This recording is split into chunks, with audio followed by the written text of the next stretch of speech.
welcome to In the Community. And we're visiting this time with Steve Huber. And Steve is running for a seat on the Oxnard City Council. And Steve, good to have you with us. Thanks for having me. This is a great opportunity. Well, I appreciate you taking the time and being here with us.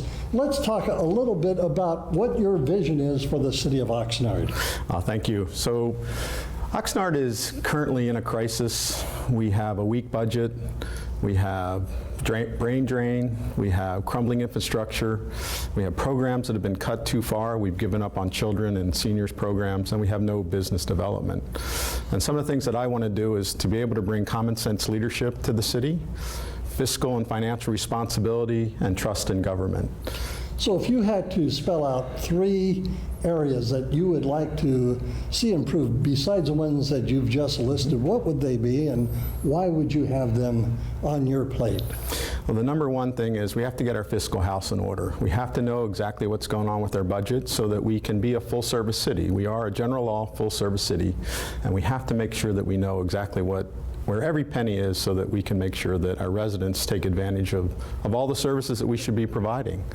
The second thing that we need to make sure is that we need to make sure that we're a safe city. We need to be a secure city so we can be a vibrant city.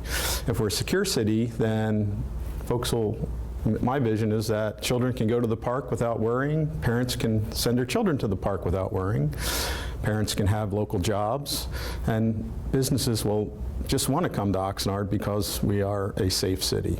The final thing is that we need to clean up the city. The city has just gotten to the point where it's gotten dirty, we have trash everywhere, and we need to make sure that our roads and infrastructure are taken care of. All right, let's go to your first point about fiscal responsibility. It would seem to me, and I'm an outsider when it comes to the city of Oxnard, I'll be very honest, as I live in another city here in the county. But it seems to me that if we don't address some of the fiscal responsibility there in the city of Oxnard, we could wind up in a condition probably as worse as, if not worse than, the city of Bell. That's a good comparison. We are very close to the city of Bell. We're not quite there yet. We're the largest city in the county. We're the 19th largest city in California. We have 207,000 residents, and we're going to be at 250,000 in the next decade. The problem that we've gotten into is that our fiscal policies have been either ignored or just not followed because either we didn't have enough people or we didn't have enough intestinal courage, fortitude, to make sure that we did follow those fiscal policies. For instance, for the last 2 years, we haven't reconciled our books. Now, you and I reconcile our checkbook every month to make sure we know how much money we have. A $400 million city, you would think, would do that so they know how much money they have. They didn't do that. In fact, there was 110 items in a recent audit that were found to be improper or not correctly taken care of. And so we really didn't know what was going on with our budget until recently. So it's a stable budget, but I call it a weak budget because if we go back to any of those bad practices, we're not going to have the money to pay for our bonds or our other commitments that we need to. And then we start getting into trouble with people like Standard & Poor's and other lenders to the city. And unfortunately, we become insolvent. And that's what Bell did. They didn't pay attention, and we have the opportunity to make a change. I have a background in balancing budgets. I was commanding officer of the Naval Surface Warfare Center in Port Hueneme. The Navy brought me to the area. I fell in love with it. But while I was there, I had 2,000 people on a $600 million budget. I balanced it 4 years in a row, and we had reserves. So I know how to make sure that you have a relationship between the budget, the infrastructure, the people, and the programs. And I was able to prioritize that for the 4 years that I was at the Naval Surface Warfare Center and did a pretty good job, so I can bring that to the city as well. And for the people that may not be aware, the city of Bell went through this same situation of fiscal irresponsibility, and some of the city heads were being paid an extraordinary amount of money. Yes. And I'm not sure that that's what happened with Oxnard per se, but certainly the money allocation has not been reconciled, is to your point. That's correct. We actually have paid $10 million for consultants to come and try and figure out what's going on with our city. We have 150 vacancies of our employees, $10 million, 150 vacancies of employees. We could actually be hiring people to do the job full-time as opposed to hiring consultants. So my goal would be to reduce the number of consultants down to about 20% or less. Right now we're at 50% or more, but down to 20% or less, because there are jobs for consultants. But right now we have more consultants than we need, so we need to lower that number. And so if you got down to $1 million for consultants, you have that $9 million to free up to hire the vacant positions, hire people for those vacant positions. And they could be an active and really a vital component of the city government to render the services that you've also talked about. Right. Let's talk a little bit about police. City of Oxnard just recently appointed a brand new city police chief, Scott Whitney. He served for a while as in the city manager's office, and he came out of the PD and now back again as their chief. He did. And Scott's performance, I think, is going to be really going to be critical in these next few years. Yeah, Scott has a master's degree in public administration. He has some accounting background, so it made sense when we had vacancies over in the city manager's office that he go from the police department over to the city manager's office. He learned how to do budgets from the city manager's perspective, so in a way, it's really a good thing for him to come back to now be the police chief, because he knows how the budgets were built and he knows what he needs to do. 60% of the budget in the general fund budget goes to public safety, and so he now knows how to prioritize and prepare a budget as we go forward. And one of the things that I think we need to do is we need to zero base our budget so that department managers like Scott would have to start fresh sheet of paper and build his budget based on requirements. Right now our budget's built on people. So you should build it on requirements and make sure you have enough people to fill those requirements. So Scott knows how to do that now that he's been in the city manager's office. And that's going to be a good thing. And right. Policing in the city of Oxnard, there for a while the crime seemed to be coming down a little bit, and lately it seems to be on the rise somewhat. Yeah, the last 4 years we've had an uptick in crime. There's a number of reasons for that. Certainly we've had the provisional release program. We've had more folks that have been released out of the prisons into the community. We've also had 30 police officers cut out of the budget. A number of the detectives have been cut as well. So it's not a balance. We sort of didn't prioritize that. We know that we're going to have some more folks that we need to pay attention to, but we were cutting probably too far. We just cut 12 in the last budget cycle, but we cut 18 before that. That's 30. It takes 2 years to build up a police officer. So right now we're 2 years behind and we're 30 billets short. And so we need to be able to prioritize what do we need. And you could make a similar discussion about the fire department, because it's all first responders, police and fire, and the two of them together. And we could add code enforcement as well. We used to have 12 code enforcement officers. We're down to 3, maybe 2 right now. So all of that has to be taken together. And as far as the beautification of Oxnard, what would be your priorities to bring that back up to snuff? That's a great question. We have a number of programs that we should take advantage of. I went to a recent neighborhood cleanup in South Oxnard, and it's wonderful. The Environmental Resource Division gives us the 20-foot containers, and so neighbors can bring all of those excess trash items that are too big. But it wasn't being used very much. And I noticed that our City Corps folks were driving around the alleys in the peripheral of their neighborhood, and they filled up a whole 20-foot container with mattresses and trash out of the alleyways.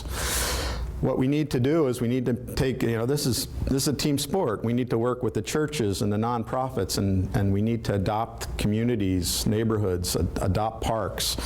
Some of the North End folks that have beautiful parks could adopt the South End parks, or wherever they need help. Our Master Gardener program could help as well. This doesn't cost money. This just cost community time. And so what we need to do is just take a look at all of the city. Our graffiti program is good. We need to keep it going. Our landscape maintenance program is another story that we can talk about, but that's the beautification of, as you drive into Oxnard, you see all these wonderful trees and the landscape, beautiful medians and walls and those types of things. We have to make sure that we continue to take care of that so that we are a beautiful city when you drive into it. It's been ignored a little bit the last couple years, but we can refocus on that. Any proposals specifically for the downtown area? Downtown is a gem that we have to make sure that we are one Oxnard. What happened was that we built this beautiful, wonderful theater downtown by the Plaza Park, but we didn't build housing, and we have a zone conflict with the downtown because you can't build housing in certain areas. In order to have a walkable, vibrant community, you need to have people to live downtown, and so we need to build housing down there. We also need to have, I'd like to see more art. Some more art museums, some more cultural things, more retail, because right now when you go to the movies and you come out, then what? That's it. There's a movie theater and there's a couple of restaurants. But if you go to other cities that are on our border of Oxnard, you come out of the movie theater and then there's art, or there's a place to have coffee, or there's something else to do. And we have a wonderful international diversity that we need to take advantage of in downtown Oxnard, and we can do that, and we can bring all those forces to bear. And we haven't even started to talk about, maybe we could get some hospitals or some type of technology folks that can have an incubator for their services. New building, a building for new businesses, an incubator. That person starts their business in Oxnard and they'll stay. And we have some incentives programs that we could give them a permit for free for the first year, a business license and things like that, and just make it a destination, downtown Oxnard. One of the things that comes to mind is perhaps mixed use in the zoning, where you have commercial and maybe on top of a commercial building have housing. Yeah. I grew up in a suburb of Philadelphia where my neighbor was a barber. His downstairs was his barber shop, and he lived upstairs in the two floors above that. We have some mixed use in Oxnard. It's a bad pun, but it's mixed, whether it's been well liked or not. But that's one of the best things that we can do, is have businesses and retail on the ground floor and have available housing above that. We can go up to 5 stories in downtown, and we should take advantage of that, because those are the folks that will shop in that mixed use. There's a couple of things that you can't have mixed use. You know, maybe a grocery store, that'd be tough to have a mixed use, but small restaurants, retail shops, there's lots of opportunities for mixed use, and we should take advantage of that. One last issue that probably is on the mind of a lot of people, I know it is with me, it's the issue of homelessness. Yes. How would you address that? Thank you. At the last census, we had 603 homeless folks that were counted, and there's certainly more because we didn't count them all. But there's 3 types of homelessness, in my opinion, that we can do something about all of them. For the mentally ill, we need to continue to work with the nonprofits, like Turning Point, the behavioral health services, and the human services of the county. One of the things that the City Council, and that I think I can do, because I can help with, is we have to have more relationships with the county and with the state, because there's resources that Oxnard's not getting for the mentally ill homeless. The second category of homeless folks are those that are have a substance abuse problem. Again, there's a lot of programs for substance abuse that we need to make sure that our first responders and other people that are responding to folks that have a substance abuse problem or even a mental ill problem, is we need to make sure that they are equipped to know which program should be called when they find a homeless person that either is mentally ill or has a substance abuse issue. And the third category is those that are just down and out. And 211 If you dial 211, it has a plethora, a number of resources that can help those folks that are just down and out. The final thing I'd like to say on homelessness is that we have all these wonderful nonprofits, we have all these wonderful community partnerships. What we need to do is we need to take our innovative staff members to evaluate all those programs and find out where we have gaps. And there are gaps, and we need to find out where they are, and then we can fill those gaps with a number of different programs that we have, religious or nonprofit-based programs that would love to help us out in Oxnard. We just need to go out and shake their hand and make a relationship and build that relationship, and we all together, we can help end homelessness. So. Okay. Well, Steve, in our last few moments together, I'd just like to invite you to look at our camera there and give your best pitch to why people should vote for you in November for the council seat there on the Oxnard City Council. Great. I'm a veteran. I'm a retired Navy commander who had command of a USS Fife, the Spruance-class destroyer, and I had a command at the Naval Surface Warfare Center where I was a Navy captain and retired out of there. In charge of 2,000 people and a $600 million budget. I'm a small business owner, so I know the red tape that we have to go through to start a business. And I'm involved in the community as a neighborhood watch member in my neighborhood, and I'm also on the Planning Commission. The one thing I'd like to leave you with is that when I was at the Naval Academy as a midshipman, we used to walk through a set of bronze doors, and above those bronze doors it said, "Non sibi sed patria," not for self, but for country. We knew we were getting into something that was greater than ourselves, and that's the way I see the Oxnard City Council. I'm getting into something that's greater than myself. It's not about me. I have no personal agenda. My agenda is what's best for the city of Oxnard. So my motto is "Non sibi sed Oxnard," not for self, but for Oxnard. So thank you. Well, thank you, Steve, and best of luck to you. We'll have your contact information at the bottom of the screen. Fantastic. Do you have a website that... I do. I have a website, Facebook, Twitter, Instagram, and Snapchat. But my website where you can get to all those is www.steve4oxnard.com. Steve Huber has been our guest. I'm Bill DeFoi. You've been watching In the Community, a production of the Heritage Media Group.